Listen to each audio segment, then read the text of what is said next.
Assalamualaikum warahmatullahi wabarakatuh. Saya Muhammad Ogin Hinggar Alhamar. Di sini saya akan mereview jurnal dosen Fakultas Hukum Universitas Surya Kencana.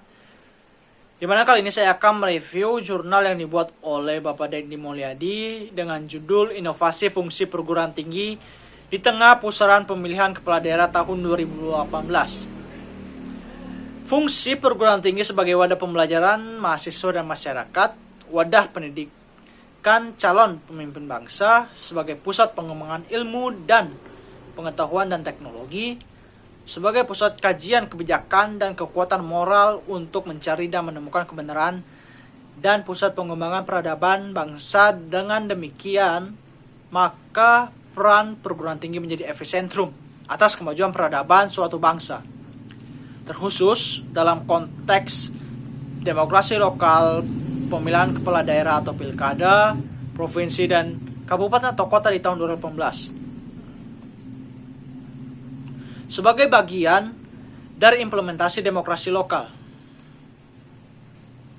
Berdasarkan hal tersebut, untuk mempermudah pembatasan dalam pembuatan jurnal ini, maka penulis menentukan identifikasi masalah yang terdiri dari bagaimana peran perguruan tinggi dalam melaksanakan pilkada tahun 2018, bagaimana permasalahan pelaksanaan peran perguruan tinggi dalam pilkada 2018, dan melalui metode yuridis normatif. Dengan demikian, maka perguruan tinggi harus dapat mengambil bagian dalam memperbaiki problem regulasi, sistem penyelenggaraan dan kualitas sumber daya manusia yang dibutuhkan dalam sebuah kontestasi politik lokal atau pilkada, khusus pilkada 2018. Permasalahan atau identifikasi masalah yang diangkat yaitu tentang bagaimana peran perguruan tinggi dalam melaksanakan pilkada tahun 2018 dan bagaimana permasalahan pelaksanaan peran perguruan tinggi dalam pilkada tahun 2018.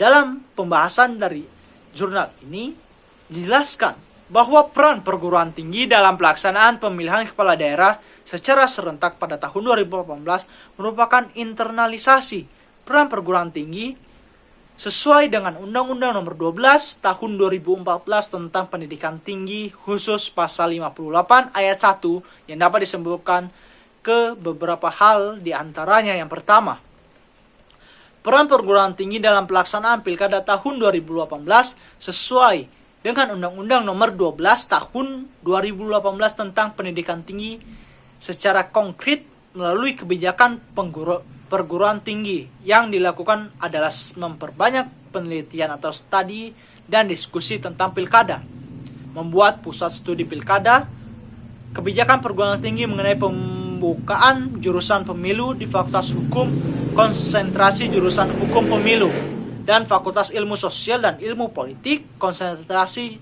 jurusan Kepemiluan, dan kebijakan eksternal mendorong agar institusi penyelenggara pemilu tidak bersifat ad hoc tetapi bersifat permanen, dan lahirnya Undang-Undang Pemilu sebagai undang-undang atau payung yang menaungi undang-undang penyelenggaraan pemilu, pilkada, pileg, dan pilpres.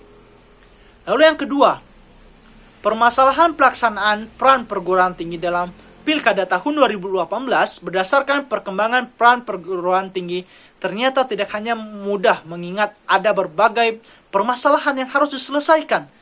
Di antara permasalahan internal diantaranya yang pertama juga tidak ada kesamaan pandangan tentang optimalisasi fungsi perguruan tinggi dalam pelaksanaan pilkada, mengingat pilkada merupakan peristiwa politik. Yang kedua, hasil penelitian sulit diakses oleh pengguna, terkhusus mengenai topik-topik demokrasi dan politik mutakhir. Dengan demikian, maka maksud dilakukannya penelitian agar terciptanya sistem demokrasi yang baik. Hasil penelitian tersebut tidak dapat termanfaatkan oleh para teknokrat politik. Ketiga, permasalahan terbatasnya pembiayaan berbagai kebijakan penelitian tentang pemilu yang dilaksanakan oleh perguruan tinggi maupun oleh pihak-pihak yang terkait lainnya.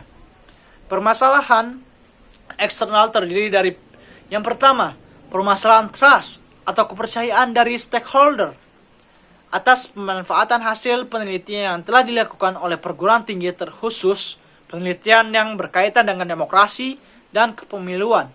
Kedua, akses terhadap pembiayaan penelitian.